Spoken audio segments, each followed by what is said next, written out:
Saat Arya membuka ponselnya di pagi yang cerah di apartemen kecilnya di Jakarta, dunia seketika gelap gulita. Postingan dari Dimas, mantan kekasihnya yang pria, telah viral di media sosial dengan judul besar, "Dia yang Menghancurkan Hidupku." Lengkap dengan screenshot chat yang dipotong-potong dan tuduhan bahwa Arya adalah pengkhianat yang memaksanya hidup dalam dosa sesama jenis. Dalam hitungan menit, komentar banjir masuk, "Dasar gay perusak rumah tangga, orang seperti dia pantas dikucilkan," dan Arya hanya bisa duduk diam di tepi tempat tidur, tangannya gemetar memegang ponsel. Dia tidak menyangka Dimas, pria yang pernah berjanji akan selalu bersama meski dunia menentang, kini justru melemparkan bom ini ke publik. Arya berusia 28 tahun, bekerja sebagai copywriter di agensi iklan ternama di Sudirman. Hidupnya selama ini rapi, tertutup, dan aman. Keluarganya di Bandung tahu dia belum menikah, tapi tidak pernah curiga kalau alasan sebenarnya adalah karena hatinya hanya untuk sesama pria. 2 tahun bersama Dimas adalah rahasia paling manis sekaligus paling berat. Mereka bertemu di kai kecil di Kemang, saling pandang, lalu perlahan membangun dunia kecil mereka sendiri. Dimas yang lebih muda 2 tahun, selalu bilang kita lawan dunia bersama, ya. Tapi 6 bulan lalu, Dimas tiba-tiba memutuskan hubungan karena tekanan keluarganya yang sudah menjodohkannya dengan seorang gadis dari kampung. "Ma, Arya, aku tidak kuat lagi pura-pura," katanya waktu itu sambil menangis. Arya melepaskannya dengan hati hancur, tapi tidak pernah menyangka Dimas akan balik menyerang seperti ini. Pagi itu, telepon dari atasan berdering. "Arya, kamu lihat postingan itu? Kantor lagi heboh. Kamu cuti dulu ya sampai situasi reda." Suara bosnya dingin, tidak seperti biasanya yang penuh semangat memuji ide-ide Arya. Arya hanya bisa menjawab baik, Pak, dengan suara parau. Lalu pesan dari ibunya masuk. "Nak, apa yang ibu baca di grup keluarga? Katanya kamu seperti itu. Pulanglah, kita bicara." Arya merasa dadanya sesak. Dia tidak siap menghadapi ini semua. Di luar jendela, lalu lintas Jakarta tak ramai, orang-orang berlalu lalang tanpa tahu bahwa di lantai 6 gedung apartemen ini, seorang pria sedang kehilangan segalanya dalam sekejap. Dia mencoba menelepon Dimas, tapi nomornya sudah diblokir. Arya membuka galeri chat lama mereka, membaca ulang pesan-pesan manis yang dulu membuatnya tersenyum. "Aku cinta kamu apa adanya," tulis Dimas 2 tahun lalu. Sekarang pesan itu dipotong dan digunakan untuk menghancurkannya. Arya menangis tanpa suara, air matanya jatuh ke layar ponsel. Dia tidak tahu harus mulai dari mana. Teman-temannya di grup chat sudah mulai membaca postingan itu, beberapa langsung unfollow, yang lain mengirim tanda tanya. Dunia yang selama ini dia bangun dengan hati-hati, kini runtuh hanya karena satu postingan. Siang harinya, Arya memutuskan keluar apartemen, berjalan tanpa tujuan di trotoar Tamrin. Udara panas Jakarta terasa lebih menyengat. Dia melihat orang-orang yang tertawa, pasangan yang bergandengan, dan bertanya dalam hati, mengapa hidupnya harus serumit ini hanya karena dia mencintai pria. Di sebuah bangku taman kecil, dia duduk dan membuka kembali postingan Dimas. Ribuan like, ratusan share. Beberapa akun besar bahkan mengangkatnya sebagai contoh bahaya hubungan sesama jenis. Arya merasa mual. Dia tahu, di Indonesia, cerita seperti ini jarang berakhir baik. Tapi dia juga tahu, dia tidak bisa diam saja. Ada sesuatu yang salah dengan cara Dimas mempresentasikan cerita mereka. Arya membuka folder rahasia di ponselnya, tempat dia menyimpan semua chat lengkap selama 2 tahun. Mungkin suatu hari nanti dia butuh bukti. Hari itu datang lebih cepat dari yang dia duga. Malam harinya, ibunya menelepon lagi, suaranya gemetar. "Arya, ayahmu marah besar. Katanya kamu bikin malu keluarga. Pulang besok, nak. Kita harus bicara dari hati ke hati." Arya mengiyakan, tapi hatinya sudah tahu perjalanan pulang ke Bandung besok akan menjadi neraka. Dia berbaring di tempat tidur, memandang langit-langit apartemen yang retak, dan berjanji pada dirinya sendiri bahwa dia tidak akan menyerah begitu saja. Besok pagi, dia akan naik kereta ke Bandung, menghadapi keluarga, dan entah bagaimana, menemukan jalan keluar dari badai yang baru saja dimulai. Perjalanan kereta ke Bandung terasa panjang meski hanya 2 jam. Arya duduk di gerbong ekonomi, memakai masker dan hoodie agar tidak ada yang mengenali wajahnya dari foto yang sudah beredar di media sosial. Di sebelahnya, seorang ibu-ibu sedang sibuk dengan ponsel, sesekali meliriknya curiga. Mungkin dia juga sudah melihat postingan itu. Arya menunduk, pura-pura tidur. Di dalam kepalanya, ingatan tentang masa kecil di rumah kayu di pinggir sawah Bandung terus berputar. Ayahnya, seorang guru yang taat, selalu bilang laki-laki harus kuat, harus melindungi keluarga, harus menikah dan punya anak. Ibunya lebih lembut tapi tetap mengikuti adat. Bagaimana mereka akan menerima kalau anak laki-laki satu-satunya ternyata mencintai sesama pria? Sesampainya di stasiun, adiknya Rina sudah menunggu dengan motor. Wajah Rina pucat. "Bang, kenapa bisa begini? Semua orang di grup sudah bicara tentang kamu." Arya hanya mengangguk pelan, naik ke boncengan motor. Rumah mereka di pinggir kampung terasa lebih kecil hari ini. Ayahnya sudah duduk di ruang tamu, wajahnya keras seperti batu. "Duduk," katanya singkat. Ibu Arya keluar dari dapur, matanya sembab. "Nak, apa benar semua itu? Kamu dengan laki-laki?" Suara ibunya hampir hilang. Arya menghela napas panjang. Dia tidak bisa bohong lagi. "Iya, Bu. Aku mencintai Dimas. Kami pacaran 2 tahun. Tapi sekarang dia memfitnah aku." Ayahnya langsung berdiri, suaranya menggelegar. "Kamu bikin malu. Di kampung ini orang sudah menunjuk-nunjuk kita. Bagaimana kamu bisa melakukan dosa seperti itu?" Kata-kata itu menusuk tepat di dada Arya. Dia mencoba menjelaskan, tapi setiap kalimatnya dipotong amarah ayahnya. "Keluar dari rumah ini kalau kamu tidak mau berubah." Ibu Arya menangis, memohon agar ayahnya tenang. Rina hanya diam di sudut ruangan, matanya berkaca-kaca. Malam itu, Arya tidur di kamar lamanya yang masih penuh poster bola dari masa SMA. Dia mendengar ibunya berdoa di ruang tamu sampai larut. Besok pagi, tetangga mulai berdatangan dengan alasan berbagai macam, tapi Arya tahu mereka hanya ingin melihat anak yang bermasalah di itu. Dia merasa seperti orang asing di rumah sendiri.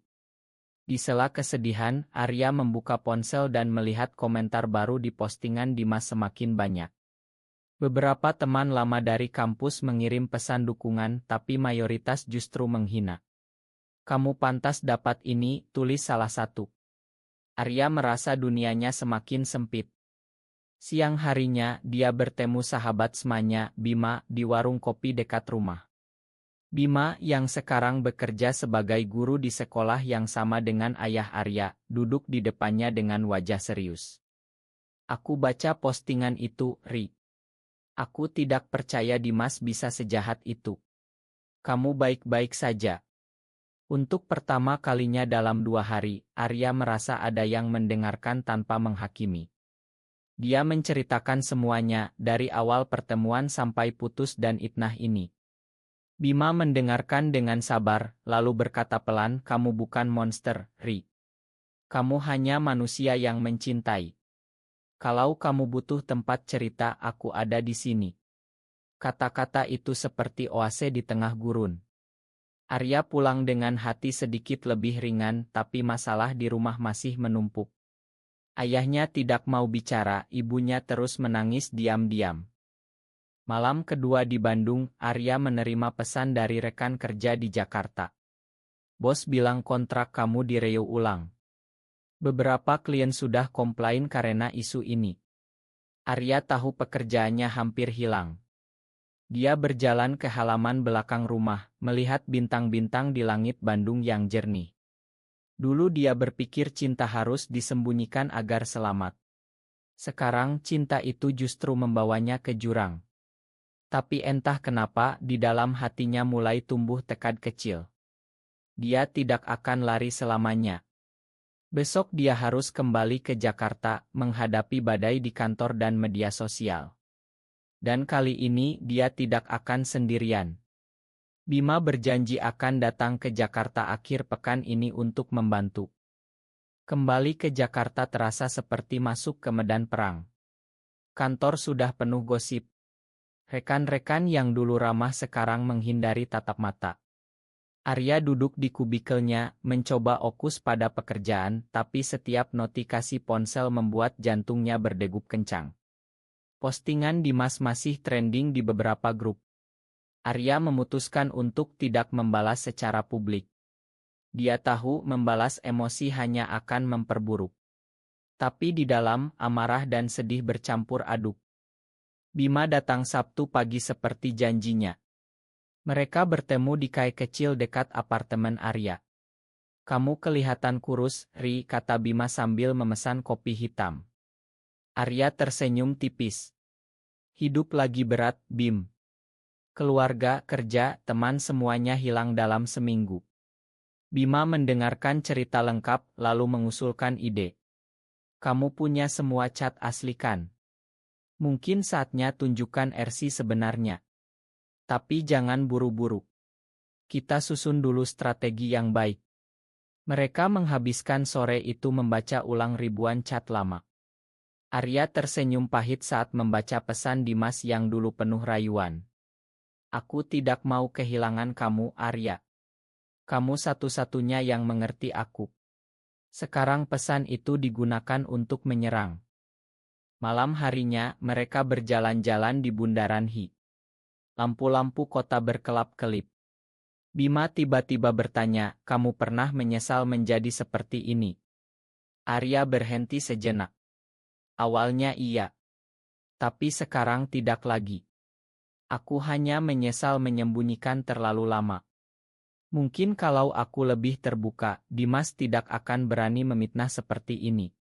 Bima mengangguk. "Kamu kuat, Ri. Banyak orang di luar sana mengalami hal yang sama. Kamu tidak sendirian." Kata-kata itu memberi kekuatan. Untuk pertama kalinya, Arya merasa ada harapan. Di tengah pembicaraan, Arya menerima telepon dari nomor tak dikenal. Suara di seberang ragu-ragu. "Arya, ini Rina, adikmu. Ibu sakit karena stres memikirkan kamu. Tapi ayah masih keras. Tolong jaga diri ya, Bang." Arya menutup telepon dengan mata basah. Keluarga masih menjadi luka terbesar. Bima menepuk bahunya. "Satu langkah demi satu langkah, Ri. Besok kita susun rencana untuk balas fitnah ini dengan cara yang benar." Hari Senin, Arya masuk kantor dengan kepala tegak. Bosnya memanggilnya ke ruangan. "Kita putuskan kontrak kamu untuk sementara, Arya. Bukan karena aku tidak percaya, tapi klien banyak yang komplain." "Ma." Arya mengangguk, menerima surat pemutusan dengan tangan gemetar. Keluar dari gedung tinggi itu, dia merasa seperti kehilangan identitas kedua. Tapi di saku jaketnya ada flash disk berisi semua cat asli. Bima sudah menyiapkan akun anonim untuk mempublikasikannya jika saatnya tiba. Malam itu, Arya dan Bima duduk di balkon apartemen membahas masa depan. "Kamu bisa mulai relance," usul Bima. "Atau buka usaha kecil. Yang penting kamu bangkit." Arya tersenyum untuk pertama kalinya dalam seminggu. "Terima kasih, Bim. Tanpa kamu aku mungkin sudah menyerah." Mereka diam sejenak, menikmati angin malam Jakarta. Di kejauhan, lampu Monas menyala terang. Arya merasa, meski badai belum usai, ada cahaya kecil yang mulai menyala di hatinya. Tekanan terus datang. Ibu Arya menelepon setiap malam, suaranya semakin lemah. "Ayah masih tidak mau dengar nama kamu, Nak. Tapi ibu selalu doakan yang terbaik." Arya merasa bersalah, tapi juga marah pada dirinya sendiri karena selama ini menyembunyikan siapa dia sebenarnya. Di media sosial, nama Dimas semakin terkenal sebagai korban. Beberapa influencer bahkan mengundangnya wawancara. Arya tahu dia harus bertindak sebelum terlambat. Bersama Bima, mereka menyusun rencana matang. Bukan membalas dengan amarah, tapi dengan akta. Mereka memilih beberapa cat paling jelas yang menunjukkan Dimas adalah pihak yang memulai dan memohon agar hubungan tetap berlanjut. Aku tidak peduli dunia, aku hanya mau sama kamu, tulis Dimas dulu. Arya memotong bagian-bagian itu dengan hati-hati, menambahkan konteks waktu dan tanggal. Bima membantu membuat thread panjang di akun anonim. Kita posting besok pagi, kata Bima. Biarkan publik yang menilai sendiri. Malam sebelum posting, Arya tidak bisa tidur. Dia berjalan mondar-mandir di apartemen. Apakah ini pilihan yang benar? Apakah dia siap kalau seluruh Indonesia tahu dia gay? Tapi kemudian dia ingat wajah ayahnya yang kecewa, air mata ibunya, dan senyum Dimas di autoproil yang sekarang penuh kepalsuan. Aku harus lakukan ini, gumamnya pada diri sendiri. Pagi harinya, thread itu diunggah. Dalam 2 jam, ribuan orang membaca. Komentar mulai berubah. Ini cat asli. Wah, Dimas yang bohong rupanya. Kasihan Arya, ditnah parah. Reaksi datang cepat. Beberapa akun besar membagikan thread Arya. Dimas langsung membalas dengan postingan baru, tapi kali ini terlihat panik. Itu editan, katanya. Tapi bukti sudah terlalu kuat. Arya duduk di depan laptop, melihat notifikasi membanjir. Ada yang meminta maaf, ada yang memberikan dukungan. Untuk pertama kalinya, Arya merasa tidak sendirian. Bima menelepon. Kamu lihat. Sudah mulai berbalik. Siang harinya, telepon dari ibunya. Nak, ayah baru saja lihat thread itu. Dia diam saja, tapi matanya berkaca-kaca. Mungkin dia mulai mengerti. Arya menangis di telepon. Terima kasih, Bu. Aku akan pulang lagi minggu depan. Malam itu, Arya dan Bima merayakan kecil-kecilan dengan makan mie instan di apartemen. Kamu hebat, Ri, kata Bima sambil tersenyum. Arya memandang sahabatnya dengan rasa syukur yang mendalam. Perjalanan masih panjang, tapi setidaknya sekarang ada cahaya. 2 minggu setelah thread diposting, badai benar-benar berbalik. Media sosial ramai membahas kasus Arya Dimas. Dimas menghapus akunnya, menghilang dari peredaran. Beberapa klien lama Arya menelepon, meminta maaf dan menawarkan proyek baru. Bos lama bahkan mengirim pesan, kalau kamu mau kembali, pintu selalu terbuka. Tapi Arya memilih jalan baru. Dia mulai relance, membuka akun konsultasi kreatif dengan nama asli. Aku tidak mau sembunyi lagi, katanya pada Bima. Perjalanan pulang ke Bandung kali ini berbeda.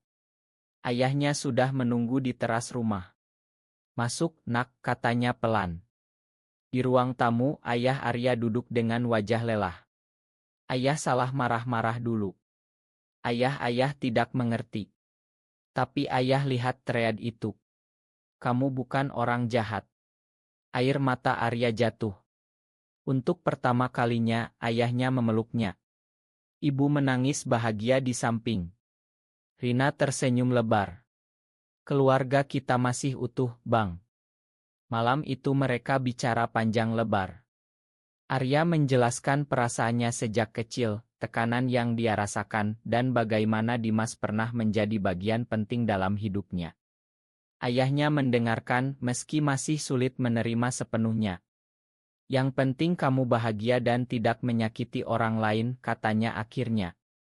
Keesokan harinya, Arya bertemu Bima di taman dekat rumah. Mereka berjalan sambil bercerita. Terima kasih sudah ada di sampingku sejak awal, kata Arya. Bima tersenyum malu-malu. Aku senang bisa membantu. Dan aku juga senang kita semakin dekat. Arya memandang Bima dengan perasaan baru yang hangat. Mungkin ini awal dari sesuatu yang lebih indah.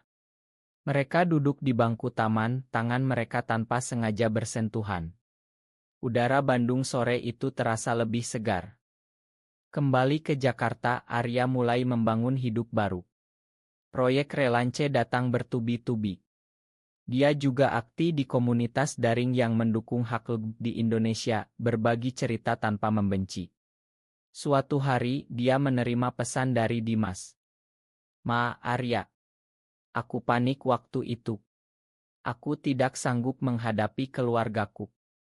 Arya membaca pesan itu lama, lalu membalas singkat. "Aku sudah memakan.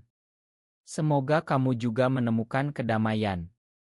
Menutup bab itu memberi rasa lega yang luar biasa. 6 bulan kemudian, Arya berdiri di pantai Kuta, Bali, angin laut menyapu wajahnya. Di sampingnya, Bima memegang tangannya erat. Mereka datang ke sini untuk liburan pertama sebagai pasangan.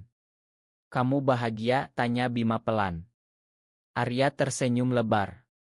"Lebih dari bahagia. Aku akhirnya menemukan diriku sendiri." Mereka berpelukan di bawah matahari sore yang kemasan, ombak berdegup pelan seperti irama hati yang sudah tenang.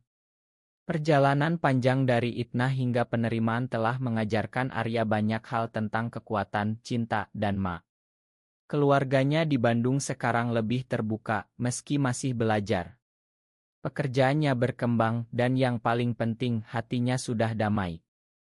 Arya memandang laut luas, mengingat semua air mata, semua malam tanpa tidur, dan semua dukungan yang datang di saat paling gelap. Hidupnya bukan lagi tentang menyembunyikan, tapi tentang hidup dengan jujur. Bima mencium keningnya pelan. "Kita pulang besok, tapi cerita kita baru mulai." Arya mengangguk. Di kejauhan, langit Bali berwarna jingga indah. Apakah cinta sesama jenis selalu salah di mata masyarakat dan Tuhan, atau justru kita yang harus belajar menerima keberagaman hati manusia?